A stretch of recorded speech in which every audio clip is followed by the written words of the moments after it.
بسم اللہ الرحمن الرحیم وبہ نستعین سبحانک لا علم لنا الا ما علمتنا انک انت العلیم الحکیم الحمد للہ رب العالمین والصلاة والسلام علی سید المرسلین وعلی آلہ وصحبہ اجمعین ومن تبعہم بإحسان الی یوم الدین اعوذ باللہ من الشیطان الرجیم بسم اللہ الرحمن الرحیم فلا تجعلوا للہ اندادا وانتم تعلمون۔ محترم حاضرین، شرک اصغر کی مختلف قسموں کا بیان جاری ہے۔ اس ضمن میں تیسری قسم کے طور پر صاحب بریق الجمان حفظہ اللہ نے عنوان قائم کیا الشرک الاصغر فی العبادات القولیہ۔ قولی عبادات میں شرک اصغر، قولی یعنی زبان سے اور قول کے ذریعے سے جو بات آدمی کہتا ہے، بعض مرتبہ اقوال اور زبان کے استعمال میں شرک کی آمیزش ہو جاتی ہے اور اس کی مختلف شکلیں ہو سکتی ہے۔ یہاں انہوں نے 2-3 مثالیں دی اور ان عنوان کے تحت میں کچھ ایسی مثالیں بیان فرمائی ہیں جو اگر ہم تقسیم کریں تو کئی قسمیں اس میں شامل ہو جائے گی۔ ان کی مثالوں میں اس نوع اور اس قسم کی یعنی قولی عبادات میں شرک اصغر جو سرزد ہوتا ہے اس کا تذکرہ کرتے ہوئے کہہ رہے ہیں اس کی ایک مثال ہے غیر اللہ کی قسم اٹھانا۔ اللہ تبارک و تعالیٰ کی بجائے کسی اور مخلوق کی قسم کھانا، قسم اٹھانا، ہمارے یہاں قسم کھانا کہا جاتا ہے۔ تو غیر اللہ کی قسم اٹھانا یہ ایک قسم کی عبادت اور تعظیم کا، قسم جو ہے اس میں تعظیم کا پہلو موجود ہے۔ بندہ جس کی قسم اٹھاتا ہے اپنی بات پر اعتماد پیدا کرنے کے لیے، یقین دلانے کے لیے، مخاطب کو اس پر بھروسہ ہو کہ یہ بات صحیح کہہ رہے ہیں، کسی ایسی ذات کی قسم اٹھائی جاتی ہے کہ سننے والے اور بولنے والے دونوں کی نگاہ میں اس کی شخصیت یا اس کی ذات قابل تعظیم ہوتی ہے، اور بظاہر یہ معلوم ہوتا ہے کہ اس کی قسم کھائی جا رہی ہے، قسم اٹھائی جا رہی ہے، اس کی قسم کا حوالہ دے کر آدمی جھوٹ نہیں بولے گا۔ تو اعتبار پیدا کرنے کے لیے، اپنی بات میں پختگی اور یقین لانے کے لیے قسم اٹھائی جاتی ہے۔ ظاہر سی بات ہے کہ اس بنیاد پر جس کی قسم اٹھائی جا رہی ہے اس کے بارے میں یہ بالکل واضح تاثر ہے کہ کہنے والا اور سننے والا اس ذات کی تعظیم کرتے ہیں جس کی قسم کھائی جا رہی ہے۔ چنانچہ یہاں انہوں نے بیان کیا کہ الیمین عبادت من العبادات، قسم اٹھانا، قسم کھانا یہ ایک عبادت ہے۔ التی لا یجوز صرفها لغیر اللہ، چونکہ یہ عبادت ہے لہذا اس کا اللہ کے علاوہ کسی اور کی طرف پھیرنا، کسی اور کو اس میں شریک کرنا جائز نہیں ہے۔ جب یہ عبادت ہے تو عبادت کی ہر قسم صرف اللہ کا حق ہے، اور یہی توحید ہے۔ اب یہ حق جو اللہ کا ہے اگر کسی نے کسی بھی درجے میں کسی اور کی طرف پھیرا تو وہ شرک ہوگا۔ چنانچہ غیر اللہ کی قسم اٹھانا یہ حرام ہے۔ اللہ تبارک و تعالیٰ کا، اللہ کے نبی صلی اللہ علیہ وسلم کا ارشاد ہے الا ان اللہ ینہاکم ان تحلفوا بآبائکم ومن کان حالفا فلیحلف باللہ والا فلیصمت۔ یہ نبی کریم صلی اللہ علیہ وسلم کا ارشاد گرامی جو بخاری مسلم میں ہے۔ اس سلسلے میں ایک واقعہ بھی بیان کیا جاتا ہے۔ کچھ لوگوں نے آپ کے سامنے باپ دادا کی قسم کھائی تو آپ نے ارشاد فرمایا کہ اللہ تعالیٰ تمہیں اس بات سے منع کرتا ہے کہ تم اپنے آباء و اجداد کی قسم اٹھاؤ۔ جو شخص قسم کھانا چاہتا ہی ہے، اگر کسی کو قسم اٹھانا ہی ہے تو فلیحلف باللہ، چاہیے کہ اللہ کی قسم اٹھائے، والا فلیصمت، ورنہ خاموش رہے۔ اگر قسم کھانا ہی ہے آپ کو تو اللہ کی قسم اٹھاؤ۔ اس سلسلے میں قرآن کا یہ حکم بھی ہے واحفظوا ایمانکم، اپنی قسموں کی حفاظت کرو۔ قسم کی حفاظت کا مطلب کیا؟ ایک تو یہ کہ بلا وجہ قسم نہ کھائی جائے، بار بار لا تجعلوا لها عرضة لایمانکم، اللہ کو اپنی قسموں کا سامان نہ بناؤ۔ یہ بھی قرآن کی آیت ہے دوسرے مقام کی، کہ بندہ اپنی بات کا اعتبار پیدا کرنے کے لیے اللہ تبارک و تعالیٰ کے نام کا استعمال کرنا شروع کر دے، بات بات میں اللہ کی قسم کھائے، صحیح ہو غلط ہو۔ جب زیادہ قسم کھاتا ہے بندہ تو اس میں بے احتیاطی کا پہلو ہوتا ہے، کبھی کبھی غلط بات پر بھی قسم کھا جاتا ہے، کبھی ایسا ہوتا ہے کہ قسم کھاتا ہے لیکن اس کا اعتبار یا اس کا جو ہے لحاظ نہیں کر پاتا، تو اللہ تبارک و تعالیٰ نے فرمایا کہ یہ اس قسم کو، اللہ کے نام کو اپنے لیے ایک سامان مت بنا لو، اپنی ضرورت کا سامان، کہ یہ اللہ کی عظمت و تعظیم اور اس کے ادب کے بھی خلاف ہے۔ ایک بندہ ایمان والا اگر ہے تو اس کے ذہن و دماغ میں اللہ تبارک و تعالیٰ کی ذات اور اس کی عظمت انتہا درجے کی ہونی چاہیے، اور جس کی جتنی زیادہ عظمت ہوگی بندہ اتنا زیادہ اس کے نام کا لحاظ رکھے گا۔ اللہ کے ناموں کا بھی ادب و احترام کرنا چاہیے۔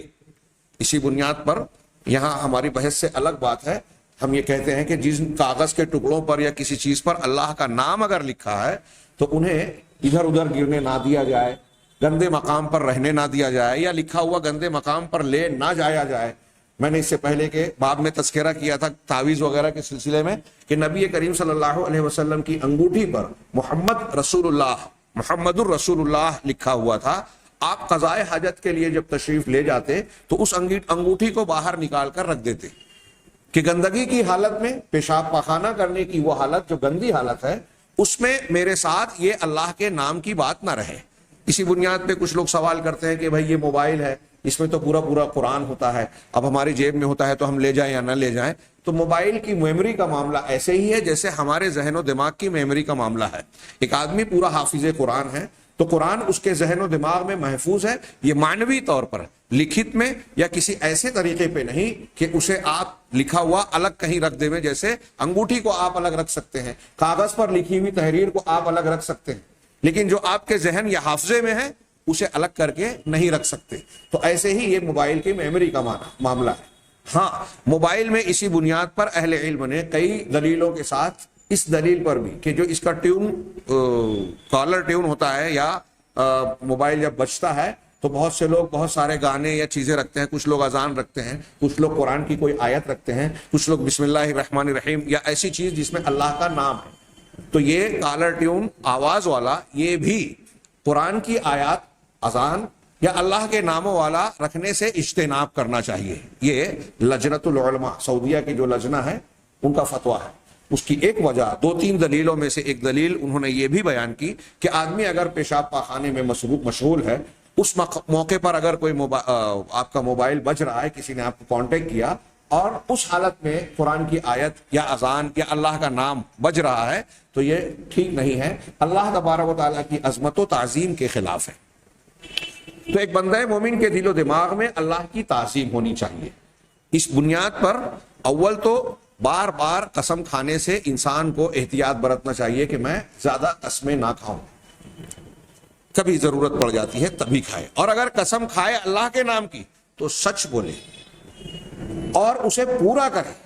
اور کبھی ایسی قسم کھا بیٹھے، یہ قسموں سے متعلق مختلف احکامات ہیں کہ جو گناہ پر ہے، جیسے نظر کا معاملہ، اس سے پہلے کے ایک درس میں تذکرہ ہوا کہ اگر کوئی شخص ایسی نظر مان لیتا ہے جس میں اللہ کی معصیت و نافرمانی ہے یا جو انسان کی طاقت سے باہر ہے، لا وفاء لنظر فی معصیت اللہ او فی ما لا یملک ابن آدم، نظر اور قسم کا حکم ایک جیسا ہے کہ ایسی نظر کو پورا نہیں کرنا ہے۔ یہ اللہ کے رسول کو فرمان ہے، بخاری مسلم کی حدیث، ایسی نظر کا پورا کرنا نہیں ہے جو اللہ کی معصیت میں، نافرمانی میں۔ مثال کے طور پہ کسی آدمی نے یہ نظر مانی ہو کہ میں فلاں کا فلاں مال چوری کر لوں گا، اپنے والدین سے بات نہیں کروں گا، تو یہ اللہ کی نافرمانی کی قسم ہے، اللہ کی نافرمانی کی نظر ہے۔ اس نظر کو اللہ نے کہا پورا نہیں کرنا ہے، اللہ کے رسول صلی اللہ علیہ وسلم نے حکم دیا کہ پورا نہیں کرنا ہے، توڑ دینا ہے۔ اسی طریقے سے ایسی نظر بھی پوری نہیں کرنی ہے جس کی انسان کو فیما لا یملک ابن آدم، جس کی انسان طاقت نہیں رکھتا۔ آپ نے کوئی ایسی نظر مان لی، جیسے آج کل کچھ لوگ کہتے ہیں کہ میں پیدل جو ہے حج کرنے جاؤں گا، میں ہمیشہ دھوپ میں کھڑا رہوں گا، کبھی سائے میں نہ ہوں گا جب تک فلاں کام پورا نہ ہو جائے، میں سواری کا استعمال نہیں کروں گا جب تک ایسا نہ ہو جائے۔ تو ایسی چیزیں ہیں جو انسان کی طاقت و قوت سے باہر ہو یا اسے مجبور کرے، مشقت میں ڈالے۔ اللہ کے نبی صلی اللہ علیہ وسلم، ایک شخص نے کہا تھا کہ میں پیدل حج کرنے جاؤں گا، چھاؤں میں نہیں بیٹھوں گا، اور لوگ جو ہے وہ پیدل جا رہا ہے، چھاؤں کی بات وہاں نہیں تھی، تو لوگ اس پر سایہ کرنے کی کوشش کر رہے ہیں، بھیڑ بھاڑ ہے، بوڑھا آدمی ہے، چل نہیں پا رہا ہے، اور کہا کہ میں پیدل جا کے حج کروں گا۔ اللہ کے رسول صلی اللہ علیہ وسلم کو پتہ چلا تو آپ نے کہا ان اللہ لغنی عن تعذیب ھذا عن نفسہ او نفسہ، کہ اللہ تعالیٰ اس آدمی کے اپنے آپ کو عذاب میں ڈالنے، اپنے آپ کو تکلیف میں ڈالنے سے بے نیاز ہے۔ اسے کہو کہ سوار ہو جائے، اپنی نظر اور قسم کو توڑ دے، اس کا کفارہ ادا کرے اور سواری پر جا کے حج کرے یا عمرہ کرے۔ تو جس کی طاقت نہیں ہے ایسی قسم کھانا بھی ممنوع ہے۔ اور قسم صرف اللہ کی کھانی چاہیے، یہ توحید ہے۔ اور اللہ تعالیٰ کی قسم کا تقاضا یہ ہے کہ اس کی آپ تعظیم کریں، سچ بولیں۔ اب یہاں ایک اور مسئلہ کتاب التوحید میں شیخ محمد بن عبد الوہاب رحمہ اللہ نے سیدنا عبداللہ ابن مسعود رضی اللہ تعالیٰ عنہ کا ایک بڑا پیارا قول نقل کیا۔ انہوں نے کہا کہ لَأَنْ أَحْلِفَ بِاللَّهِ كَاذِبًا أَحَبُّ إِلَيَّ مِنْ أَحْلِفَ بِغَيْرِ اللَّهِ صَادِقًا، کہ میں اللہ تبارک و تعالیٰ کی قسم کھا کر جھوٹ بولوں۔ یہ حضرت عبداللہ ابن مسعود، اس میں قسم کھا کے جھوٹ بولنے کو جائز نہ سمجھا جائے، ان کی فقاہت اور دین فہمی مسئلے کو بیان کرنے کا اصل مقصود اس پر نظر ڈالی جائے۔ تو عبداللہ ابن مسعود رضی اللہ عنہ علماء صحابہ میں سے، فقہاء صحابہ، وہ کہتے ہیں کہ میں اللہ کی قسم کھا کر جھوٹ بولوں یہ زیادہ بہتر ہے میرے نزدیک اس سے کہ میں اللہ کے علاوہ کسی اور کی قسم کھا کر سچ بولوں۔ یعنی اللہ کی جھوٹی قسم کھاؤں یہ بہتر ہے اس کے مقابلے میں کہ غیر اللہ کی سچی قسم کھائی جائے۔ یہاں میں پھر سے عرض کروں کہ اللہ کی قسم کھا کے جھوٹ بولنے کا جواز بیان نہیں کیا جا رہا۔ عبداللہ ابن مسعود رضی اللہ تعالیٰ عنہ یہ بیان کرنا چاہتے ہیں کہ اللہ تعالیٰ کی قسم کھا کر جھوٹ بولنا یہ کم درجے کا گناہ بنسبت غیر اللہ کی قسم کھا کر سچ بولنا یہ بڑے درجے کا گناہ ہے۔ کیوں؟ اس لیے کہ آپ اگر اللہ کے علاوہ کسی کی قسم کھا رہے ہیں تو یہ اللہ کے حق کی مخالفت کر کے آپ شرک کر رہے ہیں۔ جیسی تعظیم اللہ کی ہونی چاہیے، عظمت و کبریائی کا احساس اور خیال اور اعتقاد، وہ آپ غیر اللہ کے ساتھ وابستہ کر رہے ہیں، یہ بڑا گناہ ہے۔ اور ہمارے ہاں لوگ اس پر توجہ نہیں دیتے، یہ بڑا گناہ ہے۔ اللہ کا نام لے کر قسم کھائیں آپ اور جھوٹ بولیں، یہ بھی بڑا گناہ ہے، لیکن اس سے بڑا گناہ یہ ہے کہ آپ اللہ کے علاوہ کسی اور کی قسم کھائیں۔ یہی حضرت ابن مسعود رضی اللہ تعالیٰ عنہ بیان کرنا چاہتے ہیں۔ اور اللہ کے نام کی اگر کوئی جھوٹی قسم کھاتا ہے تو یہ کوئی چھوٹی موٹی بات نہیں ہے، اس قول کی بنیاد پر کوئی یہ نہ سمجھے۔ اہل علم کہتے ہیں کہ یہ اللہ تعالیٰ کی عظمت و کبریائی کا خیال اس شخص کے دل و دماغ میں نہیں ہے جو یوں ہی قسمیں کھاتا ہے، توڑتا رہتا ہے۔ اللہ کے نام کو اپنی قسم کا سامان بناتا ہے، سامان بیچنا ہے تو اللہ کی قسم میری خریدی اتنے ہی میں ہے، میں سچ کہہ رہا ہوں اللہ کی قسم میرا یہ معاملہ ایسا ایسا ہے۔ آج ہمارے یہاں ایسے بدبخت بھی پائے جاتے ہیں جو اللہ کے نام کی جھوٹی قسم بلا کسی تردد اور جھجک کے کھا لیتے ہیں، اٹھا لیتے ہیں۔ یہ اس بات کی دلیل ہے کہ ان کے ذہن و دماغ میں اللہ تبارک و تعالیٰ کی عظمت اور کبریائی کا سکہ جمع ہوا نہیں ہے۔ انما المؤمنون اذا ذکر اللہ وجلت قلوبہم، مومنین کا حال یہ ہوتا ہے، اللہ کی عظمت و کبریائی اور اس کا مقام مومن کے بندے کے دل میں کیا ہوتا ہے، کہ قرآن کی اس آیت کے تناظر میں غور کیجئے۔ اللہ نے فرمایا کہ انما المؤمنون، مومن بندے تو وہ ہیں کہ اذا ذکر اللہ، جب اللہ کا ذکر ہوتا ہے، اللہ کے نام کا تذکرہ ہوتا ہے تو وجلت قلوبہم، ان کے دل دہل جاتے ہیں، لرز جاتے ہیں۔ وَإِذَا تُلِيَتْ عَلَيْهِمْ آيَاتُهُ زَادَتْهُمْ إِيمَانًا، اور جب اللہ کی آیتیں ان پر تلاوت کی جاتی ہیں، پڑھی جاتی ہیں تو ان کے ایمان میں اضافہ ہو جاتا ہے۔ اللہ کے نام کا ذکر ہوتا ہے تو ان کے دل دہل جاتے ہیں۔ میں نے اس سے پہلے ایک قصہ، واقعہ، حقیقی واقعہ اپنے ایک شاگرد کے حوالے سے بیان کیا تھا۔ ان کا آنکھوں دیکھا تھا کہ سعودی عرب میں، لمبا چوڑا واقعہ نہ بیان کرتے، عرب بدو سے قاضی نے پوچھا، جج نے عدالت میں، تم نے چوری کی ہے، چوری کا الزام لگا، اس نے پہلے انکار کیا۔ اب انہوں نے قاعدے کے مطابق ان سے کہا کہ جو انکار کرے، اللہ کے رسول صلی اللہ علیہ وسلم کو فرمان ہے کہ وہ اللہ کی قسم کھا کے رد کرے کہ میں اللہ کی قسم کھا کر کہتا ہوں کہ میں سچ بول رہا ہوں۔ تو اس بدو سے کہا قاضی نے کہ تم اللہ کی قسم کھا کے بتاؤ کہ تم نے چوری نہیں کی۔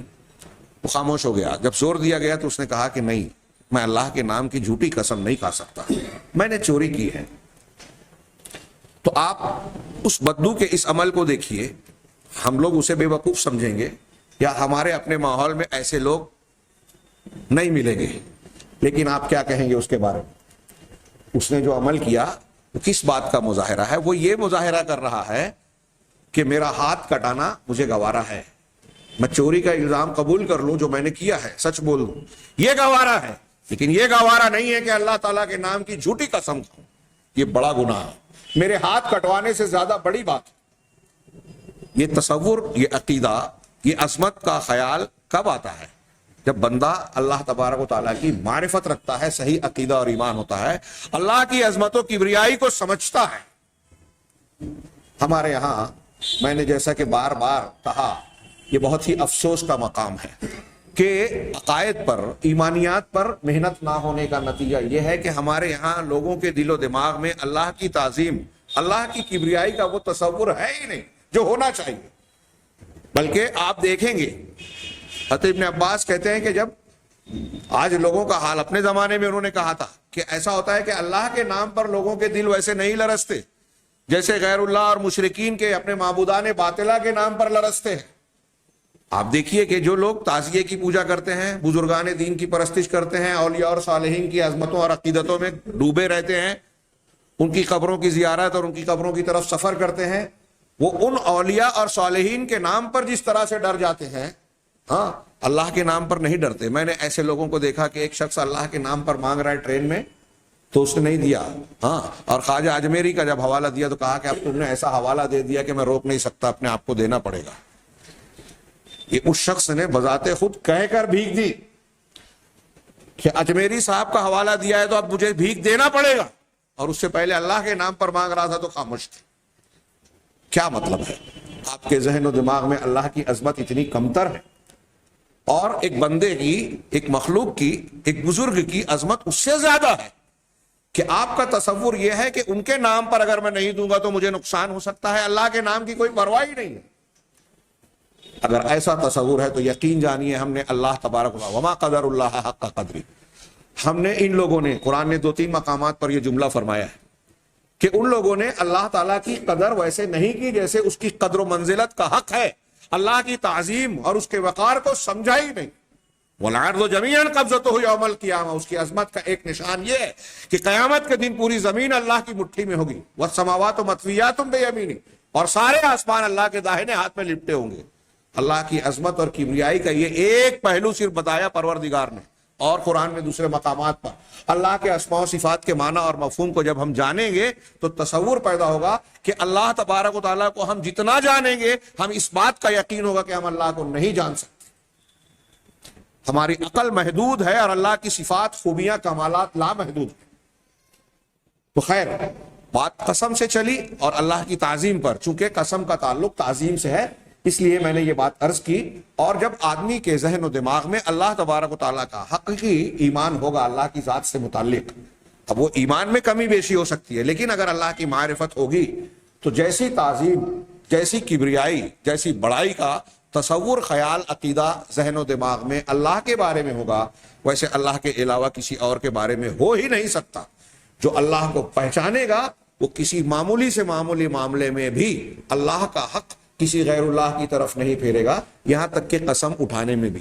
اسی لیے جناب محمد رسول اللہ صلی اللہ علیہ وسلم فرمایا، الا ان اللہ ینہاکم ان تحلفوا بآبائکم، سنو اللہ تعالیٰ تمہیں منع کرتا ہے کہ تم اپنے آباء و اجداد کی قسم کھاؤ۔ من کان حالفا، جو قسم کھانے والا ہی ہے، فلیحلف باللہ، تو چاہیے کہ اللہ کی قسم اٹھائے، وإلا فلیصمت، ورنہ خاموش رہے، کسی اور کی قسم نہ اٹھائے۔ آج ہمارے یہاں ہندوستان میں، میں ایک جملہ کہہ کے آگے بڑھتا ہوں، آپ غور کیجئے اپنے گرد و پیش میں، ہمارے سماج اور معاشرے پر، مسلمانوں کے، ہمارے گھروں میں ہماری خواتین، بچیوں اور بچوں پر، نوجوانوں پر فلمی کلچر کا بہت گہرا اثر ہے۔ ٹی وی پروگرامز ہمارے ذہن و دماغ پر چھائے رہتے ہیں اور محسوس ہی نہیں، غیر محسوس طریقے پر، غیر محسوس ہی نہیں محسوس طریقے پر ہمیں دکھائی دیتے ہیں ان کے اثرات۔ لہذا مسلمان گھروں میں رہنے والے بہت سارے لڑکے لڑکیاں آپ کو وہ زبان بولتے ہوئے بعض مرتبہ ایسے محاورے، الفاظ اور اعتقاد کا ذکر کرتے ہوئے نظر آئیں گے جو فلموں اور ٹی وی سیریلز اور ٹی وی پروگراموں کے ذریعے سے لوگ بیان کرتے ہیں۔ چنانچہ میں بہت سارے، میں اپنی بات کیا کہوں، یہاں جتنے لوگ بیٹھے ہوئے ہیں یا جو لوگ سن رہے ہیں، تو ہندوستانی ماحول میں ایسا بہت سے لوگوں کی زبان سے جو ہیں مسلمان لیکن سنتے ہوں گے کہ وہ قسمیں کھاتے ہیں، قسمیں اٹھاتے ہیں، تو میرے والد، میرے ابا کی قسم، تیرے سر کی قسم، فلاں کی قسم، ڈھما کی قسم، یہ بہت عام سی بات ہو گئی ہے اور اس پر لوگ توجہ بھی نہیں دیتے۔ مسلمانوں کے اندر یہ کہاں سے آیا؟ یہ غیر اسلامی ہندوانہ سماج سے، اور میں ایسا مانتا ہوں کہ فلمی کلچر اور ٹی وی چینلز وغیرہ کے ٹی وی پروگرامز وغیرہ کے اثرات ہیں. ہم بار بار سنتے ہیں. اچھا اس میں ہمارے یہاں جو جاہل طبقہ ہے, کچھ لوگ یہ بھی سمجھتے ہیں کہ فلموں میں یا ٹی ویز پر جو کچھ ایسے نام اور شخصیات دکھائی دیتے ہیں, کردار نبھاتے ہیں جن کے نام مسلمانوں جیسے ہیں یا مسلمان اپنے آپ کو کہتے ہیں, ہو سکتا ہے وہ مسلمان ہوں, تو ان کے تناظر میں لوگ دیکھ کے یہ سمجھتے ہیں کہ جو مسلم کردار پیش کر رہا ہے اور وہ جو چیزیں کر رہا ہے وہ اسلام کا نمائندہ کام ہے. لہذا فلموں میں بیان کیا دکھایا جاتا ہے کہ ایک مسلمان جو ہے وہ مزاروں پر جا رہا ہے, تعزیے میں شریک ہو رہا ہے, محرم کا ماتم جو ہے منا رہا ہے یا اس کو عمل میں لا رہا ہے, وہ غیر اللہ کی قسم کھا رہا ہے, غیر مسلم سے شادی کر رہا ہے. تو جاہل دیکھنے والا سمجھتا ہے کہ اس کی اسلام میں مسلمانوں میں گنجائش ہے, اس میں کوئی مذائقہ نہیں ہے. اور ہمارے یہاں دعوت و تبلیغ اور دین کی تبلیغ کرنے والے, سکھانے سیکھنے والے ان چیزوں پر توجہ بھی نہیں دیتے, جبکہ یہ بار بار کہہ رہے ہیں ہم کہ فضائل ہوں, اعمال ہوں, نیکیاں ہیں, ان کے مقابلے میں عقیدے کی بنیادی حیثیت حاصل ہے. اگر آپ کا عقیدہ ٹھیک اور صحیح نہیں ہے, شرک اکبر آپ کے عقیدے میں داخل ہو گیا, تو آپ زندگی بھر کسی ایک دن بھی تہجد نہ چھوڑے, اللہ کے یہاں کوئی نیکی, کوئی وزن نہیں ہے. پوری دولت آپ اللہ کے راستے میں خرچ کر دیں, اس کا کوئی وزن نہیں ہے, کتنی بھی نیکیاں کر لیں. اسی لیے علماء سلف میں شاہ اسماعیل اور دوسرے لوگوں کا بڑا پیارا قول ہے کہ موحد فاسق و فاجر, یعنی توحید والا گنہگار انسان, موحد فاسق و فاجر لاکھ درجہ بہتر ہے مشرک متقی پرہیزگار سے. ایک آدمی بڑا متقی پرہیزگار ہے لیکن شرک کرتا ہے, اس کا تقوی اور پرہیزگاری اس کے لیے کوئی فائدہ نہیں دے گا. لیکن ایک آدمی اگر توحید پر ہے اور گناہ کر رہا ہے تو اس توحید کی برکت سے اس نے اگر زمین بھر کر بھی گناہ کیا ہے تو اللہ کے یہاں معاف ہو سکتا ہے. یہ حدیث قدسی کہتی ہے, قرآن حدیث کی دلیلیں کہتی ہے. لہذا قابل توجہ کون سی بات ہے. یہ حضرت عبداللہ ابن مسعود رضی اللہ تعالیٰ عنہ کا جو قول میں نے ابھی نقل کیا کہ اللہ کی سچی قسم کھاؤں, جھوٹی قسم کھاؤں, زیادہ محبوب ہے میرے نزدیک کہ غیر اللہ کی جھوٹی قسم کھاؤں. یہ یہی بتانے کے لیے کہ ہمارا زور اور توجہ صحیح عقیدے پر ہونا چاہیے, کہ عقیدہ خراب نہ ہو, اس میں بگاڑ نہ ہو. لیکن ہم اس کو لائٹلی لیتے ہیں اور اپنے گھروں میں گرد و پیش میں ایسی کئی چیزیں جو زبان سے ادا کی جاتی ہیں, روزمرہ کی زندگی میں ہماری زبان پر کبھی کبھی ایسی باتیں آ جاتی ہیں, یہ قولی شرک کی بات چل رہی ہے نا, جس سے ہمارے عقیدے میں خرابی اور بگاڑ آ جاتا ہے اور ہم کو احساس نہیں ہوتا. بخاری کی وہ حدیث آپ دماغ میں رکھیے کہ ایک بندہ کبھی کبھی زبان سے ایک کلمہ, ایک بات ایسی کہتا ہے جو اس کی نظر میں کوئی حیثیت اور اہمیت نہیں رکھتی, لیکن اس کی وجہ سے وہ جہنم کے لائق ہو جاتا ہے, اس کے سارے عمل برباد ہو جاتے ہیں. اس کے برخلاف ایسا ہوتا ہے کہ ایک بندہ کوئی ایسی بات نیکی کی, اچھائی کی کہتا ہے زبان سے جو اس کے لیے جنت میں داخلے کا ذریعہ ہوتی ہے, لیکن اس کو احساس نہیں ہوتا. ایسی بہت سی چیزیں. کبھی کبھی جہالت, ایک سنن وغیرہ کی صحیح حدیث ہے, کتاب التوحید میں شیخ محمد بن عبد الوہاب نے اس کا ذکر کیا ہے ایک عنوان کے تحت. حضرت ابو ہریرہ رضی اللہ تعالیٰ عنہ اس کے راوی ہیں کہ ایک نیک انسان تھا اور ایک شخص اس کا ساتھی تھا جو کبھی کبھی گناہ کرتا تھا. جب بھی وہ کوئی غلط کام کرتا تو یہ نیک انسان اس کو کہتا کہ یہ مت کیا کر, یہ غلط کام ہے, نہ کر. ایک روز اس نے کوئی غلطی کی, اس نے ٹوکا, اس نے کہا کہ یہ میرے اور اللہ کے بیچ کا معاملہ ہے, میں اللہ سے معافی مانگتا ہوں, مجھ سے خطا ہو گئی ہے, مجھے معاف کرنے والا ہے. اس نے غصے میں آ کر کہہ دیا, یہ میں اپنے الفاظ میں بیان کر رہا ہوں, اس نے غصے میں آ کر کہا کہ اللہ تجھے کبھی نہیں بخشے گا, اللہ کی قسم اللہ تجھے کبھی نہیں بخشے گا. اس کے اس جواب پر اللہ تعالیٰ نے جواب دیا, اللہ تعالیٰ کا فرمان ہے, حدیث میں ہے کہ اللہ نے کہا یہ من ذا الذی یتعلی علی اللہ اغفر الذنوب کما قال, کہ یہ کون ہے جو یہ کہہ رہا ہے کہ میں گناہ کرنے والے کی معافی نہیں کروں گا, اس کی بخشش نہیں کروں گا. میں نے اسے معاف کر دیا اور اس کے اس قول کی وجہ سے اسے پکڑ لیا, اس کی بنیاد پر کہ وہ اللہ سے امید رکھتا ہے, اللہ نے اس کی بخشش کر دی. اور اس نے جو اللہ تبارک و تعالیٰ کے جناب میں گستاخی کی اور جو اللہ کا حق ہے اس میں اپنے آپ کو گویا شریک کرنے کی کوشش کی کہ اللہ تجھ کو نہیں بخشے گا, یہ فیصلہ کرنے والے تم کون. اس حدیث کو بیان کرنے کے بعد حضرت ابو ہریرہ رضی اللہ تعالیٰ عنہ تبصرہ کرتے ہیں, فقیہ صحابی, وہ کہتے ہیں کہ تکلم بکلمۃ او بکت دنیا ہو و اخرا ہو او کما قال، کہ اس نے صرف ایک بات کہی، نیک آدمی تھا، ایک بات کہی جس کی وجہ سے اس کی دنیا اور آخرت تباہ ہو گئی. تو ہماری زبان کو خاص طور سے عقائد کے سلسلے میں بہت ہی محتاط رکھنا چاہیے. ہنسی مذاق کے بہت سارے پہلو ہیں. قسم اٹھانے کے تعلق سے یہ قرآن کی ہدایات اور دوسرے ایسے بہت سارے معاملات ہیں جس میں زبان کو کنٹرول میں رکھنے کی کوشش کرنی چاہیے. لیکن ہم دیکھتے ہیں کہ جیسے میں نے ابھی قسم کے بارے میں مثالیں دی، بعض دوسری مثالیں دی، ایسے بہت سارے کلمات ہیں جو ہماری زبان پر آ جاتے ہیں. ارے اللہ تبارک و تعالیٰ بھی سوچتا ہوگا کہ میں نے اسے کیوں بنا دیا. اس قسم کا جملہ آپ نے سنا ہوگا. اللہ تبارک و تعالیٰ سوچتا ہوگا، اللہ تعالیٰ کو سوچنے کی ضرورت ہے کچھ. یہ جملہ ہی صحیح نہیں ہے. اللہ کا سوچنا، سوچنا کس کو پڑتا ہے؟ آپ اور ہم سے کوئی فیصلہ کرنا ہے تو سوچ بچار کرتے ہیں. کیوں کرتے ہیں؟ اس لیے کہ ہمیں مستقبل کی بات کا علم نہیں ہے. ہم کیا کریں گے تو نتیجہ کیا آئے گا ہمیں پتہ نہیں ہے. اس لیے سوچ سمجھ کر فیصلہ کرنا پڑتا ہے. یہ بندوں کا علم ناقص ہے، آگے کی بات کا علم نہیں ہے، لہذا قرائن، حالات اور بہت ساری چیزوں کو دیکھ کر ہم فیصلہ کرتے ہیں. کبھی کبھی ایک فیصلہ کرتے ہیں، پھر غور و فکر کرنے کے بعد اس فیصلے کو تبدیل کرنے پر مجبور ہوتے ہیں. کیا اللہ تبارک و تعالیٰ کے پاس بھی یہ عذر ہے کہ اسے آگے کی بات معلوم نہیں ہے؟ ہاں، آپ یہ اگر جملہ لفظ استعمال کر رہے ہیں کہ اللہ سوچتا ہے، اللہ کو سوچنا ہوگا، تو یہ اللہ کی شان میں گستاخی ہے. اللہ کو آپ نے جانا نہیں.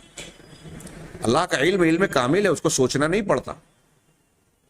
ہاں، اسے کسی کام کے لیے، جیسا کہ یہودیوں نے کہا اور اہل علم اس پر اٹیک کرتے ہیں، قرآن نے اس پر رد کیا، اللہ کو کسی چیز پر افسوس نہیں ہوتا کہ اس کو بنا کر اللہ تعالیٰ پچھتا رہا ہوگا، افسوس کر رہا ہوگا. توریت کی ایک محرف شدہ عبارت ہے کہ انسان کو بنانے کے بعد پروردگار غمزدہ ہو گیا اور اس کو افسوس ہوا کہ میں نے انسان کو کیوں بنا دیا. نعوذ باللہ من ذالک. بالکل بکواس، بدعقیدگی کی بات ہے. اللہ تبارک و تعالیٰ کی عظمت اور شان اور اس کی صفات کو نہ جاننے کا نتیجہ ہے اس قسم کا قول. اللہ تبارک و تعالیٰ کو افسوس نہیں ہو سکتا، پچھتانے کا کوئی سوال ہی نہیں پیدا ہوتا، کیونکہ جو کچھ ہونے والا ہے اللہ پہلے سے جانتا ہے. اور ہر چیز کے علم کامل کے بعد اللہ تبارک و تعالیٰ نے ہر چیز کو وجود بخشا ہے. اسے غم اور افسوس کیوں ہوگا؟ غم اور افسوس اسے ہوتا ہے جس کے ہاتھ سے معاملہ نکل جائے، جو عاجز ہو جائے، جس کو پہلے سے چیزوں کا علم نہ ہو. ایسی کوئی بھی بات اللہ تبارک و تعالیٰ کے لیے درست نہیں ہے. تو خیر، بات تھوڑی سی پھیل رہی ہے، لیکن اس تناظر میں اس کو بیان کرنا چاہتا ہوں کہ ہماری زبانوں پہ یہ جو قولی شرک، یعنی ایسی نواقض ایمان کے ضمن میں یہ باتیں ہم کر رہے ہیں، ایسی بہت ساری باتیں ہماری زبان پر جاری ہو جاتی ہیں جو ہمارے ایمان اور ہماری توحید کے اندر یا تو نقص پیدا کرتی ہیں اور کبھی کبھی لا الہ الا اللہ کو توڑ دیتی ہیں. کبھی شرک اکبر ہو جاتا ہے، کبھی شرک اصغر. یہ شرک اصغر کی بات ہو رہی ہے. تو ایسی باتیں ہماری زبان پر آتی ہیں. ایک ابھی کچھ دنوں پہلے اخبار میں ایک فتویٰ آیا تھا اور وہ صحیح تھا کہ بعض فلمی گیت جو ہمارے یہاں لوگ گاتے رہتے ہیں اس میں کچھ ایسے بول ہیں کہ اگر اس بول کو آدمی بولے گا اور اگر عقیدہ ہوگا تو شرک و کفر ہو جائے گا. مجھے کئی گانے اس میں دیے ہوئے تھے.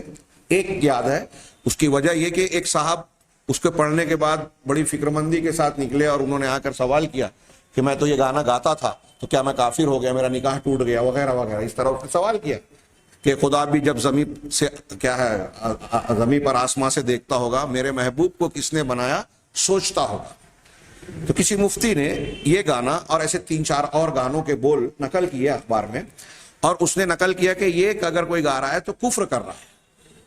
تو سائل سے میں نے کہا کہ یہ بات صحیح ہے کہ یہ کفر ہے، لیکن تم نے انجانے میں اگر گا لیا تو توبہ کر لو، نکاح وکاح پھر سے کرنے کی ضرورت نہیں ہے.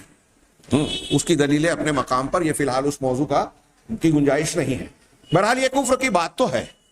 ہاں، اور اگر کوئی عقیدے سے اس کو مان کر پڑے گا تو وہ تو خالص کافر ہو جائے گا. بغیر عقیدے کے کر رہا ہے تو زبان سے قولی شرک، قولی کفر تو کر رہا ہے، زبانی کفر اور شرک. تو ایسی بہت ساری چیزیں، میں 2-3 مثالیں دے سکا.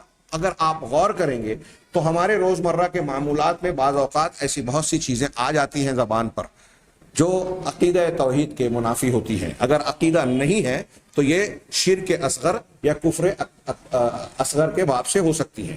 آگے یہ کہتے ہیں فمن حلف بغیر اللہ سواء کان نبیا او ولیا او ام الکعبہ ام غیرها فقد ارتکب کبیرۃ من کبائر الذنوب، چنانچہ جو شخص اللہ کے علاوہ کسی اور کی قسم کھاتا ہے، چاہے وہ کسی نبی کی قسم اٹھائے یا کسی ولی کی قسم کھائے یا کعبہ کی قسم اٹھائے یا اس کے علاوہ کی۔ اب یہ آگے ایک حدیث آئے گی جس میں ایک یہودی نے ایک صحابی رسول سے ٹوکا اور بولا کہ تم لوگ کعبہ کی قسم کھاتے ہو، رسول کی قسم کھاتے ہو، تم شرک کرتے ہو۔ کعبہ اللہ کا گھر، اور جس کو اللہ تعالیٰ نے ہمارے لیے ساری امت مسلمہ کے لیے قبلہ بنایا، جس کی طرف سفر کرنا ہمارے یہاں عبادت ہے، حج اور عمرہ، اس کا طواف کرنے کا حکم ہے، اس کی تعظیم کا حکم ہے، لیکن اس کی قسم نہیں کھائی جا سکتی کیونکہ وہ نفع نقصان کا مالک نہیں ہے، اللہ تعالیٰ کے کسی خصوصیت کمال میں شریک نہیں ہے۔ جو حق اللہ کا ہے وہ کسی اور کے لیے، ایسے کعبہ ہو، کوئی پیغمبر ہو، کوئی فرشتہ ہو، جو اللہ کا حق ہے اس میں کوئی بھی شریک نہیں ہے۔ کتنی صاف ستھری تعلیم ہے، لیکن دوسرے تو چھوڑیے، آج بہت سے مسلمان یہ سمجھنے کے لیے تیار ہیں۔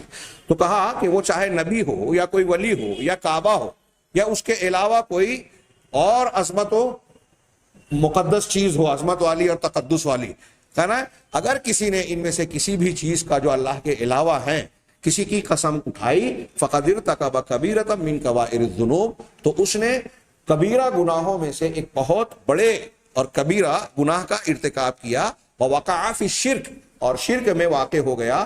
اللہ کے نبی صلی اللہ علیہ وسلم کے اس فرمان اور اس حدیث کے بنیاد پر کہ من حلف بغیر اللہ فقد کفر او اشرک، جس شخص نے غیر اللہ کی قسم کھائی، جس شخص نے اللہ کے علاوہ کسی اور کی قسم اٹھائی تو اس نے کفر کیا یا شرک کیا۔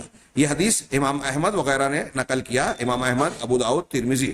اس کی اسناد صحیح ہے اور اس کے رجال، سند کے جو راوی ہیں وہ صحیح مسلم کے راوی ہیں۔ ہاں، متعدد محدثین نے اسے نقل کیا اور صحیح مسلم کی شرط پر ہے، اس کے روات اسے نقل کرنے والے ہیں کہ جو شخص غیر اللہ کی قسم اٹھاتا ہے تو اس نے کفر کیا یا شرک کیا۔ آج ہمارے ہاں کتنے لوگ ہیں، میرے ابا کی قسم، میری امی کی قسم، تمہارے سر کی قسم، فلاں کی قسم، ڈھما کی قسم، یہ قسمیں اٹھاتے ہیں اور کوئی توجہ نہیں دیتا۔ کتنی ضرورت ہے ہمارے اپنے سماج اور معاشرے میں اس شرک اصغر کی اس بات کو، اس گندگی کو صاف کرنے کی، لوگوں کو سمجھانے کی۔ آگے یہ بیان کر رہے ہیں وَلِأَنَّ الْحِلْفَ فِيهِ تَعْظِيمٌ لِلْمَحْلُوفِ بِهِ، وجہ کیا ہے اس کے شرک ہونے کی، کفر ہونے کی؟ اس لیے کہ جس چیز کی قسم کھائی جا رہی ہے، قسم اٹھانے میں اس چیز کی تعظیم ہوتی ہے۔ چنانچہ جو شخص اللہ کے علاوہ کسی کی قسم اٹھاتا ہے، وہ چاہے جو ہو، کائنم من کان، کتاب کی عبارت کا میں مفہوم بیان کر رہا ہوں کہ وہ چاہے جو ہو، اس نے اللہ عز و جل کا اس تعظیم میں شریک اور پارٹنر بنا دیا۔ قسم جس کی اٹھائی جا رہی ہے اس کی تعظیم ہوتی ہے۔ اب تعظیم کا حقدار صرف اللہ ہے۔ اب آپ اگر اللہ کے علاوہ کسی اور کی قسم اٹھا رہے ہیں تو آپ اس تعظیم میں اللہ کے برابر اس کو شامل کر رہے ہیں، شریک کر رہے ہیں جس کی قسم اٹھا رہے ہیں۔ الذی لا یلیق الا بہ سبحانہ، اس تعظیم کا حقدار سوائے اللہ کے کوئی اور نہیں ہے، اللہ کے علاوہ کوئی اس کا لائق نہیں ہے۔ لیکن اگر آپ دوسرے کی قسم کھا رہے ہیں تو یہ حق اس کو دے رہے ہیں، اور کہہ رہے ہیں کہ یہ عمل غیر اللہ کی قسم کھانا شرک اصغر میں ہوگا، شرک اصغر میں ہوگا کب؟ جب قسم اٹھانے والا لفظ قسم میں صرف لفظ الفاظ میں قسم جو ہے قسم کھا رہا ہے، اٹھا رہا ہے، بس اس کے علاوہ نہیں۔ لیکن اگر وہ قسم زبان سے اٹھانے کے ساتھ ساتھ جس کی قسم اٹھا رہا ہے، جس کی قسم کھا رہا ہے، دل میں اس کی تعظیم کا بھی تصور ہے کہ جیسی اللہ کی عظمت و تعظیم ہے ویسی ہی اس ذات کی بھی میں تعظیم کر رہا ہوں جس کی قسم اٹھا رہا ہوں، فلاں بابا کی قسم، محمد رسول اللہ صلی اللہ علیہ وسلم کی قسم، یا فلاں شخصیت کی قسم۔ ایسی قسم کھاتے ہوئے اگر جس کی قسم اٹھا رہا ہے اس کے تعلق سے دل میں یہ عقیدہ ہو کہ اس کی بھی عظمت و کبریائی ویسی ہی ہے جیسی اللہ کی، تو یہ شرک اکبر ہوگا۔ لا الہ الا اللہ ٹوٹ جائے گا، انسان اسلام سے خارج ہو جائے گا، اس کا ایمان باقی نہیں رہے گا، والعیاذ باللہ عز وجل۔ ہاں، یہ غیر اللہ کی قسم، یہ شرک کی قولی شرک کی ایک قسم بیان کی. نمبر 2 التشریک بین اللہ تعالی و بین احد من خلقہ بالواو. ہاں، اللہ تبارک و تعالی کے درمیان اور کسی دوسرے کو، دو لوگوں کے درمیان واو کے ذریعے، واو یعنی جو ہم اردو میں اور کہتے ہیں، اور کے ذریعے سے اکٹھا کرنا. جیسے ہمارے ہاں بہت سے لوگ بولتے ہیں نا، یہ آ ہی رہا ہے آگے مثال میں، جو اللہ چاہے اور جو آپ چاہے. جو اللہ چاہے یہ اللہ ہو گیا، اور واو عربی میں واو ہے، ہم اردو میں اس کو اور کہہ رہے ہیں. اور جو آپ چاہیں یا اور جو فلاں چاہے. ابھی آج کل بہت سارے لوگ بولتے ہیں کہ اللہ اور اس کے رسول کو معلوم. اللہ اور اس کے، جب رسول صحابہ کرام نبی کریم صلی اللہ علیہ وسلم کے سامنے تھے اور آپ کچھ معاملات میں پوچھتے تھے کہ کیا تم جانتے ہو ایسا ایسا معاملہ، تو وہ لوگ جواب دیتے تھے کبھی کبھی کہ اللہ اور اس کے رسول زیادہ بہتر جانتے ہیں. کہ وہ مخاطب تھے نبی کریم صلی اللہ علیہ وسلم سے خطاب. بہت اچھی طرح سمجھیں، اس لیے کہ میں نے بہت سارے مسلمانوں کو دیکھا کہ یہ جملہ کہتے ہیں کہ اللہ اور اس کے رسول کو معلوم. اب یہ جملہ نہیں بولا جائے گا. اللہ اور اس کے رسول کو معلوم جو صحابہ کرام آپ کے سامنے کہتے تھے، وہ آج کہنا شرک ہو جائے. یہی عنوان انہوں نے قائم کیا کہ اللہ تعالیٰ اور اللہ کے علاوہ کسی دوسرے کو واو کے ذریعے سے اکٹھا کرنا. آگے واضح ہوگا مثالوں سے. کہہ رہے ہیں کہ العطف بالواو یقتضی مطلق الجمع بین المعطوف والمعطوف علیہ، کہ واو کے ذریعے سے جمع کرنا یہ معطوف اور معطوف علیہ کے درمیان اکٹھا اور جمع کرنے کا تقاضا کرتا ہے. معطوف اور معطوف علیہ، ایک جملہ آدمی بولتا ہے کہ میں نے کھانا کھا لیا اور پانی پی لیا اور شربت پی لیا اور میٹھا کھا لیا. جیسے ایک جملہ میں نے کہا، تو اب یہ کھانا کھایا ایک جملہ ہو گیا، سمجھ میں آ گیا. اور پانی پیا، تو کھانا پانی پی لیا اور کہہ کے جو کہہ رہا ہے، تو جس طرح پہلے کھانے کا تذکرہ ہے اور بیچ میں اور لایا، تو اور کے پہلے اور کے بعد والے کو معطوف اور معطوف علیہ کہا جاتا ہے. تو جو بات پہلے جملے کے لیے پہلے کے لیے کہی جا رہی ہے، وہی حکم بعد والے کے لیے بھی ہوگا. میں نے فلاں کو مارا اور فلاں کو بھی مارا، یا پورا جملہ دوبارہ نہ کہیں، میں نے زید کو مارا اور خالد کو بھی. اب آپ نے کیا سمجھا؟ زید کو مارنے کی بات کہی، اب بیچ میں اور کہہ کے جب خالد کا بھی ذکر کیا، تو مطلب یہ کہ مارنے میں دونوں کو اکٹھا کیا، اس کو بھی مارا اس کو بھی مارا، دونوں کے لیے ایک ہی حکم ہے. تو یہ اور سے پہلے اور بعد والے کو معطوف معطوف علیہ کہتے ہیں. ایسے عربی میں یہ کہہ رہے ہیں کہ جب واو کے ذریعے سے دو باتیں آ گئی تو یہ عطف حرف عطف کہلاتا ہے. واو یہ حرف عطف اپنے سے پہلے اور بعد والوں کو اکٹھا کرنے کا تقاضا کرتا ہے. اب فإنه يحرم العطف، اب ایسے میں اگر کوئی شخص اللہ تبارک و تعالیٰ کو اور اللہ کی مخلوق میں سے کسی شخصیت کو یا کسی چیز کو، مخلوقات میں سے کسی بھی چیز کو، التي يكون للمخلوق فيها دخل في وقوعها، جس کے اندر کسی مخلوق کے عمل کا دخل ہو، کوئی کام ہو رہا ہے، اس کام کے کرنے کے سلسلے میں آپ اللہ تعالیٰ کا ذکر کر رہے ہیں. اب اللہ کے ساتھ ساتھ کسی اور کو بھی جمع کر کے اس میں اس کو شریک ٹھہرا رہے ہیں یا اس کا تذکرہ کر رہے ہیں، تو آپ مخلوق کو اللہ تبارک و تعالیٰ کے ساتھ اکٹھا کر رہے ہیں. جیسے یہ کہنا کہ ما شاء اللہ و شئت، جو اللہ چاہے اور جو آپ چاہے. بہت غور سے سمجھیں، جو اللہ چاہے اور جو آپ. تو اللہ کا چاہنا اور آپ کا چاہنا دونوں ایک جیسا ہوا نا جملے کے اعتبار سے. یہ قول شرک ہوا. آپ نے اپنے قول میں جس کو مخاطب کر کے کہا کہ جو آپ چاہیں، مشیت میں، چاہنے میں آپ نے اللہ کو اور اس مخلوق کو جس کو آپ کہہ رہے ہیں برابر کر دیا. ما شاء اللہ و شئت. اگرچہ دنیا کا کوئی کام، فرض کیجئے کہ بندوں کو بھی مشیت اور اختیار دیا گیا، ہم کو اور آپ کو، فمن شاء فلیؤمن ومن شاء فلیکفر، یہ آپ جبریہ قدریہ کے ضمن میں تقدیر کی بحث میں پڑھ چکے ہیں. اللہ تعالیٰ نے بندوں کو بھی اختیار اور مشیت دی ہے، لیکن بندوں کی مشیت اور چاہت تابع ہے اللہ کی چاہت اور مشیت کی. میں آپ کو تماچا مار سکتا ہوں، بظاہر یہ ایک قدرت کی بات ہے، لیکن مارنا جب چاہوں گا تو اسی وقت مار پاؤں گا جب اللہ چاہے گا. ایک آدمی کو قتل کر سکتا ہے، لیکن قتل کرنے کی جب وہ کوشش کرے گا تو اسی وقت کامیاب ہوگا جب اللہ چاہے گا. اس کا مطلب یہ کہ اگرچہ بندوں کو مشیت اور اس کی طاقت ملی ہے، لیکن ہمارا چاہنا، ہماری مشیت تابع ہے اللہ کی مشیت کی۔ قرآن نے اس کو بیان کیا وما تشاءون الا ان یشاء اللہ رب العالمین، دو مقامات پر، سورہ دہر میں اور سورہ تکویر میں بیان کیا۔ لمن شاء منکم ان یستقیم وما تشاءون الا ان یشاء اللہ رب العالمین، تم نہیں چاہتے مگر یہ کہ اللہ رب العالمین چاہے، یعنی تمہارا چاہنا صرف کسی کام کو کرنے کے لیے کافی نہیں ہے، اس وقت تک جب تک کہ اللہ نہ چاہے تم کام کر ہی نہیں سکتے۔ ہم روزمرہ کی زندگی میں یہ عقیدہ رکھتے ہیں، ایک ڈاکٹر علاج کرتا ہے، آپریشن کرتا ہے، ہم جب اس سے پوچھتے ہیں کہ بھائی کیا کہنا ہے، بچ گیا کہ نہیں مریض، کہا جو میں کر سکتا تھا کیا، اب اللہ تعالیٰ کے ہاتھ میں ہے۔ بندے کے ہاتھ میں کوشش ہے، نتیجہ اللہ کے ہاتھ میں، اور وہ کوشش بھی اتنی ہی کر سکتا ہے جتنی اللہ توفیق دے، جتنی اللہ چاہے۔ اللہ نہیں چاہے گا تو وہ نہیں کر سکتا۔ تو یہ عقیدہ سامنے رکھنے کے بعد جب ہم نے یہ جان لیا کہ ہمیں اور آپ کو یا کسی بھی مخلوق کو جو مشیت، قدرت، چاہت حاصل ہے وہ اللہ کی مشیت کے تابع ہے، تو ہمیں جب زبان سے کوئی بات کہنی چاہیے تو اسی انداز میں کہنی چاہیے کہ واضح ہو جائے کہ اصل مشیت تو اللہ کی ہے، باقی کوئی دوسرا اگر چاہ رہا ہے تو وہ اللہ کی مشیت کے تابع ہے، اس کی اپنی مشیت اللہ کی مشیت کی طرح نہیں ہے۔ اور جب ہم یہ کہتے ہیں کہ جو اللہ چاہے اور جو آپ چاہیں، تو آپ نے اللہ کی مشیت اور مخاطب کی مشیت کو ایک جیسا بنا دیا واو جمع کے ذریعے۔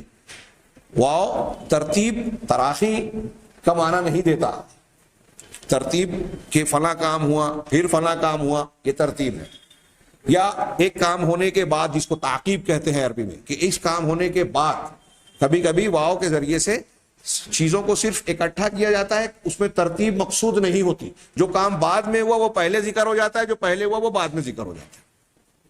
تو یہ مطلق جمع اس کو بولتے ہیں کہ دو چیزوں کو اکٹھا کرنا، ایسا ہوا اور ایسا ہوا اور ایسا ہوا۔ تو جب یہ عربی کا واو استعمال ہوتا ہے اس میں ضروری نہیں ہے کہ ترتیب ہو، کبھی کبھی ترتیب بھی ہوتی ہے، لیکن واو کی جگہ اگر ثم آتا ہے تو اس میں تراخی، یعنی پہلے ایک چیز ہوئی اور پھر اس کے بعد دوسری چیز ہو رہی ہے کچھ گیپ کر کے، اس کو تراخی کہتے ہیں عربی میں۔ تو ایسا کہنا جائز ہے کہ جو اللہ چاہے، پھر ثم کا ترجمہ پھر، جو اللہ چاہے پھر فلاں چاہے۔ میرا فلاں کام ہو گیا اللہ تعالیٰ کے فضل اور اس کی رحمت سے، پھر فلاں کی مدد سے، پھر فلاں کی مدد سے۔ میرے ابا ٹھیک ہو گئے، بڑے سخت بیمار تھے، سیریس تھے، نازک کنڈیشن تھی، ٹھیک ہو گئے، اللہ تبارک و تعالیٰ نے جو ہے انہیں بچا لیا، ان کو شفا دے دی، پھر ڈاکٹر صاحب کی کوششوں سے۔ تو پھر کہہ کے جب آپ نے کہا تو یہ اس بات کی دلیل ہے کہ اللہ تعالیٰ کو آپ نے اصل مانا، اللہ کی مشیت اور فیصلے کو، اب پھر کہہ کے یہ کہہ رہے ہیں کہ اب اللہ کی مشیت کے تابع ہے ڈاکٹر کی فلاں کی مشیت، یہ اس کے ضمن میں آ رہی ہے، یہ اس کے ہاتھ کی یا اس کی اپنی مشیت کا معاملہ نہیں ہے۔ چنانچہ آگے میں کتاب کی عبارت کا مفہوم بیان کر دوں، لمبی چوڑی نہیں ہے۔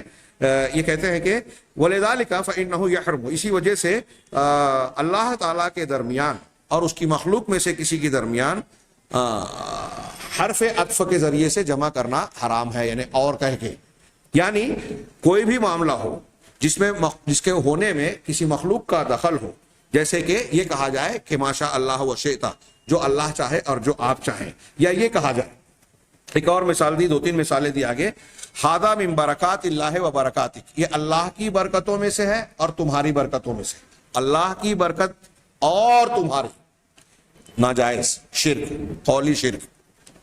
یا یہ کہا جائے کہ مالی الا اللہ وانت، کہ میرا کون ہے، میرا کوئی نہیں ہے سوائے اللہ کے اور تمہارے، میرا تو بس اللہ ہے اور تم ہو۔ تو اللہ کو جس طرح کہہ رہے ہو اسی کے ساتھ ساتھ اگر آپ یہ کہہ رہے ہیں اور تم، یہ قولی شرک ہوا، واو کے ذریعے سے، اور کے ذریعے سے جمع کرنا۔ یا یہ کہے کہ ارجو کا ارجو اللہ و ارجوک، میں اللہ سے امید رکھتا ہوں اور تم سے امید رکھتا ہوں، میں اللہ سے امید رکھتا ہوں اور تم سے امید رکھتا ہوں، میرا گھر بار روزی روٹی اللہ سے چل رہی ہے اور تم سے چل رہی ہے، تو یہ اور یہاں بھی شرک ہوگا۔ وَنَحْوِ ذَلِكَ، اور اس قسم کے دوسرے جملے کہ اللہ اور تم، اللہ اور فلاں، کہا فَمَن تَلَفَّظَ بِأَحَدِ هَذِهِ الْأَلْفَاظِ وَمَا يَشْبَهُهَا، جس شخص نے ان میں سے کسی جملے کو، الفاظ کو کہا یا اس کے جیسے کسی اس کے معنی کے جملے کو کہا فقد وقع فی الشرک تو وہ شرک میں واقع ہو گیا. اس پر دلیل اللہ تعالیٰ کا یہ فرمان ہے قرآن کی آیت فلا تجعلوا للہ اندادا وانتم تعلمون کہ تم اللہ تبارک و تعالیٰ کے انداد نہ بناؤ جانتے بوجھتے. انداد کی تشریح ہمسر ہم مثل بھی کی جاتی ہے, مشابہ بھی کی جاتی ہے, اور ایسی چیزیں آلہہ سے بھی ترجمہ کچھ لوگ تشریح کرتے ہیں. بعض سلف نے کیا کہ اللہ کے سوا کسی اور کو معبود نہ بناؤ, کسی اور کو اللہ کے مشابہ نہ بناؤ, کسی اور کو اللہ تبارک تعالیٰ کا ہمسر نہ بناؤ. اور جب آپ نے یہ کہا کہ جو اللہ چاہے اور آپ چاہیں تو آپ نے جس کو خطاب کیا اس کو اللہ کا ہمسر بنا دیا کہ اللہ کی مشیت اور اس مخاطب کی مشیت دونوں ایک جیسی ہو گئی آپ کی نظر میں. تو اللہ کے حضرت ابن عباس اس آیت کی تفسیر میں کہتے ہیں, بڑا پیارا قول ہے, اس سے پہلے میں نے اس کی طرف اشارہ کیا تھا, انہوں نے بھی ذکر کیا ہے کہ مختلف تفاسیر کے حوالے سے جس کی سند حسن ہے. حضرت ابن عباس رضی اللہ عنہما کہتے ہیں اس آیت کو لا تجعلوا للہ اندادا اس کی تشریح کرتے ہوئے کہ الانداد هو الشرک, انداد سے مراد شرک ہے. یعنی آپ اللہ کے جیسا اس کے حقوق یا خصوصیات میں کسی بھی غیر اللہ کو اگر شامل کر رہے ہیں, بنا رہے ہیں, استعمال کر رہے ہیں تو آپ انداد بنا رہے ہیں, اسے ند بنا رہے ہیں, ند کی جمع انداد. اب کہا حضرت ابن عباس نے کہ یہ جو شرک ہے یہ اخفا من دبیب النمل علی صفات سودا فی ظلمت اللیل, کہ یہ جو شرک ہے یہ رات کے اندھیرے میں کالے پتھر پر چیونٹی کی چال سے زیادہ مخفی ہے, پوشیدہ ہے, چھپا ہوا ہے. رات کی تاریکی, اندھیرا, کالا پتھر, اس پہ چونٹی چل رہی ہے, ہمیں محسوس ہوگا غیر محسوس. ایسے ہی یہ شرک جو ہے اسی مخفی انداز میں لوگوں کے دلوں میں, عمل میں, قول میں داخل ہو جاتا ہے, لوگوں کو احساس نہیں ہوتا. جب اتنا خطرناک معاملہ ہے اور اتنی غیر محسوس طریقے سے دل میں جاتا ہے, زبان پہ آتا ہے, تو اس سے کتنا چوکنا رہنا چاہیے, بیدار رہنا چاہیے, ہوشیار رہنا چاہیے. یہ حضرت ابن عباس گویا توجہ دلا رہے ہیں, تعلیم دے رہے ہیں. وَهُوَ أَن يَقُولُ, اور وہ یہ ہے غیر محسوس طریقے پہ یہ دلوں میں داخل ہوتا ہے. تو اب اس کی مثال دے رہے ہیں حضرت ابن عباس رضی اللہ تعالیٰ عنہ کہ کیسے بہت سارے لوگ یہ شرک کر جاتے ہیں اور ان کو احساس نہیں ہوتا. تو وہ یہ ہے کہ مثلا بندہ یہ کہے کہ واللہ وحیاتک یا فلانا, کہ اے فلانا اللہ کی قسم اور تیری زندگی کی قسم, اللہ کی قسم, یہ ابھی جو ہم نے پیچھے پڑھا غیر اللہ کی قسم کھانا, اٹھانا. حضرت ابن عباس نے ایک مثال دی کہ کتنے لوگ اس طرح کہتے ہیں کہ اللہ کی قسم اور تمہاری زندگی کی قسم, اللہ کی قسم اور تمہاری قسم. یہ شرک آ گیا اور اس کو احساس نہیں ہوا, کالے پتھر پر رات کے اندھیرے میں چونٹی کی چال کی طرح آ گیا اور احساس نہیں ہوا. آگے وہ کہتے ہیں وہ حیاتی, میری زندگی کی قسم کوئی یہ کہتا ہے. اسی طرح وہ یقول, یا بندہ یہ کہتا ہے کہ لولا کلبۃ ھذا لاتانا اللصوص, اگر یہ کتیا گھر میں نہ ہوتی تو ہمارے گھر میں چور آ جاتے. یعنی ہمارا گھر چوری سے جو محفوظ ہے, کتوں کے وجود سے, کتیا کے وجود سے جو ہم نے پال رکھا ہے یا باندھ رکھا ہے, اس کتے کی وجہ سے چوری نہیں ہوئی. ٹھیک ہے, وجہ بیان کر رہے ہیں, لیکن آپ اس کا تذکرہ, چوری سے بچنے کا تذکرہ صرف کتے کی طرف نسبت کر رہے ہیں, ذریعے کی طرف نسبت کر رہے ہیں, اللہ کا ذکر نہیں کر رہے ہیں. حضرت ابن عباس کہہ رہے ہیں کہ آپ ند بنا رہے ہیں کہ آپ کے گھر کو چوری سے بچانے والی ذات کتے کی ہے. آپ کسے کہہ رہے ہیں, کیا کہہ رہے ہیں؟ ہاں, اسی طریقے سے کوئی کہ ولولا البت فی الدار لاتى اللصوص, گھر میں اگر بطخ نہ ہوتی تو چور آ جاتے. بطخ کے وجود سے, بطخ بھی بار بار آواز کرتی ہے تو چوروں نے اس کی آواز سن کر جو ہے خوف محسوس کیا, ڈر گئے اور نہیں آئے, تو بطخ نے ہمارے گھر کو چوری سے بچا لیا. اسی طرح کوئی آدمی اپنے ساتھی سے یہ کہے ماشاء اللہ وشئتا, جو اللہ چاہے اور جو آپ چاہیں. وقول الرجل لولا اللہ وفلان, یا کوئی آدمی یہ کہے کہ اگر اللہ نہ ہوتا اور فلانا ہوتا, اللہ نہ ہوتا اور فلانا ہوتا, اور اللہ نہ ہوتا اور فلانا ہوتا, یہی واو جمع کے ساتھ. اگر ڈاکٹر نہیں ہوتا تو آج میرے ابا کا انتقال ہو جاتا یا شاید نہیں بچ پاتے. ہاں, اگر ڈرائیور نے حاضر دماغی سے کام نہیں کیا ہوتا تو آج ہم ایکسیڈنٹ سے دوچار ہو جاتے.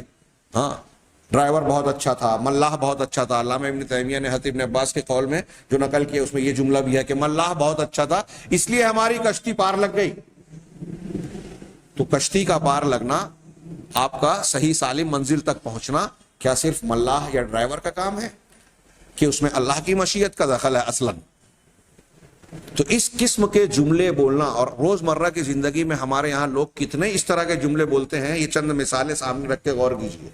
اسی لیے میں نے بتایا کہ اللہ کے ساتھ ثم کا استعمال کیا جائے, یہ ادب ذہن میں رہنا چاہیے.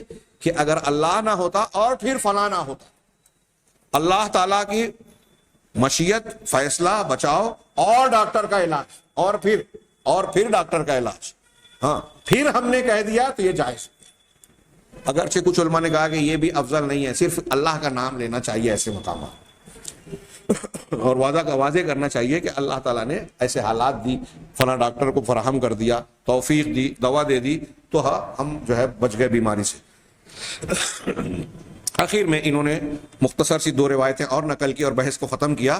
اسی طریقے سے کہہ رہے ہیں وروت قطیلۃ بنت سیفی رضی اللہ عنہا، قطیلہ بنت سیفی رضی اللہ تعالی عنہا نے روایت کیا ہے کہ ان یہودیا اتى النبی صلی اللہ علیہ وسلم، میں نے ابھی اس حدیث کی طرف اشارہ کیا تھا کہ ایک یہودی اللہ کے نبی صلی اللہ علیہ وسلم کے پاس آیا، فقال، اور کہا انکم تنددون، تم لوگ مذمت تو کرتے ہو، برائی تو کرتے ہو، شرک کفر کی اور برائیوں بیان کرتے ہو، وانکم تشرکون، لیکن تم خود شرک کرتے۔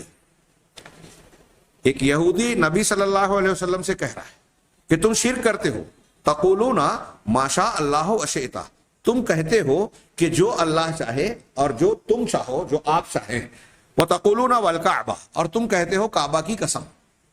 یہودی اللہ کے نبی سے کہہ رہا ہے کہ تم شرک کر رہے ہو، ہاں۔ فامرهم النبی صلی اللہ علیہ وسلم اذا ارادوا ان يحلفوا ان يقولوا ورب الكعبہ ويقولون ما شاء اللہ ثم شئت، چنانچہ نبی کریم صلی اللہ علیہ وسلم نے اس یہودی کی اس بات کے بعد صحابہ کرام کو حکم دیا کہ جب وہ قسم کھانا چاہیں تو کعبہ کی قسم نہ کھائیں، بلکہ کہیں ورب الکعبہ، رب کعبہ کی قسم، کعبہ کی قسم نہیں، کعبہ کے رب کی قسم، یہ جملہ کہیں۔ وَيَقُولُونَ، اور یہ کہیں ما شاء اللہ وشئت، نہ کہیں ما شاء اللہ ثم شئت، جو اللہ چاہے پھر جو آپ چاہیں، واو کی جگہ ثم کا لفظ، کیونکہ جیسا کہ میں نے ابھی وضاحت کی تھی واو جمع کا معنی دیتا ہے۔ جب آپ واو کا استعمال اور کا استعمال کریں گے تو اللہ اور اللہ کے بعد جس کا استعمال کر رہے ہیں اس میں لفظی طور سے دونوں کو اکٹھا کر رہے ہیں، ایک جیسا بنا رہے ہیں۔ اور جب آپ ثم پھر کہہ رہے ہیں کہ اللہ چاہے پھر آپ چاہیں، تو آپ یہ واضح کر رہے ہیں کہ اصل مشیت، اصل فیصلہ اللہ کا ہے، اور اللہ تعالیٰ کی متابعت میں، ماتحتی میں اس کے بعد دوسری کا ہے جس کا آپ ذکر کر رہے ہیں ثم کے ذریعے سے، پھر کے ذریعے سے۔ تو اللہ کے نبی، یہاں ایک بات اور بھی پتہ چلی کہ ایک یہودی نے آ کے آپ کو ٹوکا، اس سے مطلب یہ بھی نکلتا ہے کہ کبھی کبھی ایک فاسق، فاجر یا غلط عقیدے والا انسان بھی صحیح بات پیش کرتا ہے، کر سکتا ہے۔ بات یہودی کی ہے، وہ خود مشرک، کافر، گمراہ، لیکن اس نے جس بات کو ٹوکا، بعض مسلمان ابتدائی دور میں یہ کرتے تھے، اللہ کے نبی صلی اللہ علیہ وسلم کے سامنے بھی جب آیا تب آپ نے منع کیا، اور یہودی نے جب شکایت کیا کہ صحابہ کرام یا مسلمان ایسا کرتے ہیں تو آپ نے اس کا رد نہیں کیا کہ تو یہودی ہے، تیری بات میں نہیں مانوں گا۔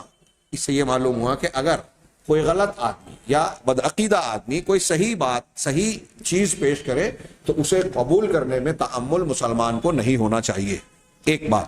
اور یہ بھی معلوم ہوا کہ غلط آدمی کی ہر بات غلط نہیں ہوتی، یہودی ہیں، غلط ہیں، لیکن اس کی یہ بات درست تھی۔ اس سے یہ بھی پتہ چلا کہ وہ اگرچہ یہودی تھا لیکن شرک اصغر کا اس کو علم تھا، یعنی ان کی شریعت میں بھی اس کی ممانعت موجود تھی، تبھی تو وہ یہ بات کہہ رہا ہے، تو وہ یہ اس کا علم رکھتا تھا۔ دوسری ایک حدیث، آخری حدیث انہوں نے نقل کی کہ حضرت ابن عباس رضی اللہ تعالی عنہما سے روایت ہے کہ ان رجلا قال للنبی صلی اللہ علیہ وسلم، ایک شخص نے نبی صلی اللہ علیہ وسلم سے، یہ جو ابھی میں نے حدیث پیش کی یہ بھی مسند احمد، نسائی، طحاوی وغیرہ میں ہے، ہاں یہ 2 طریقوں سے نقل کیا ہے جس میں سے ایک صحیح ہے، اور حافظ ابن حجر نے الاصابہ میں اس حدیث کو صحیح کہا ہے۔ اور یہ جو دوسری حدیث پیش کرنے جا رہے ہیں اس کو بھی مسند احمد نے، امام بخاری نے ادب مفرد میں نقل کی ہے، اس کی سند بھی حسن درجے کی ہے۔ تو حضرت ابن عباس رضی اللہ تعالی عنہما کی روایت ہے کہ ان رجلا قال للنبی صلی اللہ علیہ وسلم، ایک آدمی نے نبی صلی اللہ علیہ وسلم سے کہا ما شاء اللہ وشئت، جو اللہ چاہے اور جو آپ چاہیں۔ فقال النبی صلی اللہ علیہ وسلم، تو آپ نے اس سے کہا اجعلتنی للہ ندن، دیکھیے نبی صلی اللہ علیہ وسلم کہہ رہے ہیں کیا تم نے مجھے اللہ کا ند بنا دیا؟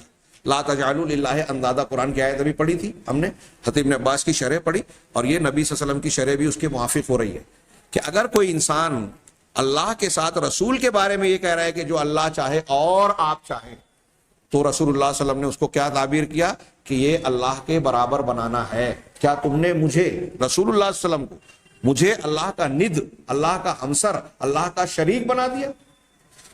بل ماشاء اللہ وحدہ، اگر کہنا ہے تو صرف اتنا کہو کہ جو اللہ اکیلا چاہے۔ مشیت میں، چاہنے میں بھی اللہ کا شریک نہیں ہوں۔ یہ اللہ کے نبی صلی اللہ علیہ وسلم کا احتیاط ملحوظ رکھیں۔ اور پھر دوسرے معنی میں یہ دیکھیے کہ جب اللہ کے رسول نے اپنی ذات کو منع کیا کہ اللہ کے ساتھ اور کہہ کے مجھے نہ اکٹھا کیا جائے، تو اب رسول اللہ صلی اللہ علیہ وسلم کے درجے کوئی مخلوق ہے جو آپ کے درجے کے آس پاس پہنچ سکتی ہے؟ آپ سے زیادہ بہتر تو چھوڑیے، آپ کے درجے کے برابر بھی کوئی مخلوق نہیں ہے۔ اور جب نہیں ہے اور آپ نے اپنے بارے میں منع کر دیا کہ ماشاء اللہ و شئت مت کہو، تو کسی دوسرے کے بارے میں کہنے کا جواز کہاں سے پیدا ہو سکتا ہے؟ کسی پیر ولی فقیر کے بارے میں سوال ہی پیدا نہیں ہوتا۔ چنانچہ یہ ماشاء اللہ و شئت کے علاوہ دوسرے امور میں بھی، جیسے ہمارے یہاں لوگ کہتے ہیں کہ اللہ اور رسول بہتر جانے، اللہ اور اس کے رسول کا ڈر ہے، ہاں، اس قسم کا جملہ استعمال کرنا یہ قولی شرک میں داخل ہوگا۔ یہی انہوں نے یہ بحث ختم کی اور شرک اصغر کی بحث بھی یہاں ختم کی۔ لیکن شرک اصغر کی اور بھی کچھ شکلیں ہو سکتی ہیں۔ میں ایک ایک جملے میں صرف 2-3 باتوں کی طرف اشارہ کروں، آپ عقیدے سے متعلق کتابوں میں اس کا مراجعہ اور تفصیل جان سکتے ہیں۔ مثال کے طور پہ شرک کی ایک شکل یہ ہے جو اس سے پہلے بعض مثالوں میں بیان ہو چکی ہیں کہ آپ اللہ کی نعمت کو کسی غیر کی طرف نسبت کریں۔ اس کی بہت سی شکلیں ہو سکتی ہیں۔ جیسے ہم نے پڑھا کہ بارش ہوئی تو کچھ لوگوں نے کہا کہ فلاں ستارے کی وجہ سے بارش ہوئی، جو سبب نہیں ہے بارش کا اس کی طرف نسبت آپ نے کی۔ تو اللہ کے نبی صلی اللہ علیہ وسلم نے فرمایا کہ جس نے ایسا کہا اس نے اللہ کا انکار کیا، ستارے پر ایمان لایا۔ کہ اللہ کی نعمت کی نسبت غیر اللہ کی طرف کی۔ اب اس کی اور بھی بہت ساری شکلیں ہو سکتی ہیں۔ قارون نے کہا تھا جب اللہ کے رسول حضرت موسیٰ علیہ السلام نے ان سے کہا کہ احسن کما احسن اللہ علیک، قرآن میں نقل ہے سورہ قصص میں، کہ جیسے اللہ نے تمہارے ساتھ احسان کیا تم بھی کرو۔ تو اس نے کہا کہ اللہ نے کیا کیا، انما اوتیتہ علی علم عندی، یہ جو دولت خزانہ مجھے حاصل ہوا ہے یہ مجھے اپنے علم، اپنی صلاحیت، اپنے گٹس پر حاصل ہوا ہے۔ بولتے نا کہ میں نے اپنے گٹس سے کمایا ہے۔ یہ بھی شرک اصغر کی ایک شکل ہے۔ ادب میں اللہ کی شان میں گستاخی ہے کہ آپ کو اللہ تعالیٰ نے دولت، رزق اور نعمتوں سے نوازا ہے، تو آپ اللہ کی طرف اس نعمت کی نسبت کرنے کی بجائے اپنی صلاحیت کی طرف نسبت کریں گے۔ قرآن میں ایک جگہ ہے کہ جب اللہ تعالیٰ کسی بندے کو کوئی نعمت دیتا ہے تو وہ کہتا ہے ھذا لی، یہ میرے لیے ہے۔ بعض جگہ پہ ھذا لنا، ھذہ لنا، یہ ہمارے لیے، یعنی اس کا مطلب علماء نے کہا میں اس کا حقدار تھا، میں اس کا مستحق تھا، میرے اندر اس کی صلاحیت موجود ہے، اس لیے اللہ نے مجھے یہ دیا ہے۔ اس قسم کا خیال بھی شرک اصغر کے باب سے اور توحید کے منافی ہو سکتا ہے۔ اللہ کی نعمت کو غیر اللہ کی طرف منسوب کرنا، ایسی اور بھی بہت سی شکلیں ہو سکتی ہیں۔ اسی طریقے سے آپ دیکھیں گے کہ اللہ کے نبی صلی اللہ علیہ وسلم کی بخاری مسلم کی ایک حدیث ہے کہ بعض الفاظ اور القاب جو اللہ کے شایان شان ہیں وہ مخلوق کے لیے استعمال کیے جائیں۔ اس کی کئی دلیلیں ہیں، جس میں سے ایک کا میں تذکرہ کر رہا ہوں۔ اللہ کے رسول صلی اللہ علیہ وسلم کا ارشاد ہے صحیح بخاری صحیح مسلم میں کہ آپ نے فرمایا ان اخنع اسم عند اللہ رجل تسمى بملک الاملاک لا مالک الا اللہ، کہ سب سے زیادہ گھٹیا، ناپسندیدہ، برا اللہ کے نزدیک سب سے زیادہ گھٹیا، حقیر، برا، جو بھی ترجمہ کریں، اخنع، حقیر، کمتر نام وہ ہے وہ آدمی جس نے اپنا نام بادشاہوں کا بادشاہ رکھا ہے، ملک الاملاک۔ آگے اللہ کے رسول نے فرمایا لا مالک الا اللہ، حقیقی مالک، حقیقی بادشاہ اللہ کے سوا کوئی نہیں۔ دنیاوی اعتبار سے الملک یا بادشاہ کہنا یہ جائز ہے مخلوق کو، وہ مخلوق کے لیے جب کہا جائے گا تو اس کا معنی مخلوق کے ساتھ خاص ہوگا۔ قرآن نے سورہ کہف میں اور کئی مقامات پر دنیا کے بادشاہوں کو، سورہ یوسف میں ملک کو ملک کہا، دنیا کے بادشاہ۔ لیکن ملک الاملاک، بادشاہوں کا بادشاہ، جس کو اردو میں یا فارسی تعبیر میں سفیان ثوری نے، محمد بن عبد الوہاب رحمہ اللہ نے امام سفیان ثوری کا قول نقل کیا کہ یہ جو حدیث میں ملک الاملاک کہا گیا ہے یہی فارسی زبان میں ہے شاہان شاہ، اور اسی کو شارٹ میں ہم کہتے ہیں شہنشاہ۔ اگر آپ کسی مخلوق کو شہنشاہ کہتے ہیں تو یہ شرک اصغر کے درجے میں ہو سکتا ہے، کیونکہ یہ حدیث کہہ رہی ہے کہ یہ انتہائی برا، ناپسندیدہ، گھٹیا نام ہے کہ دنیا میں کسی مخلوق کو آپ بادشاہوں کا بادشاہ یا شہنشاہ کہیں۔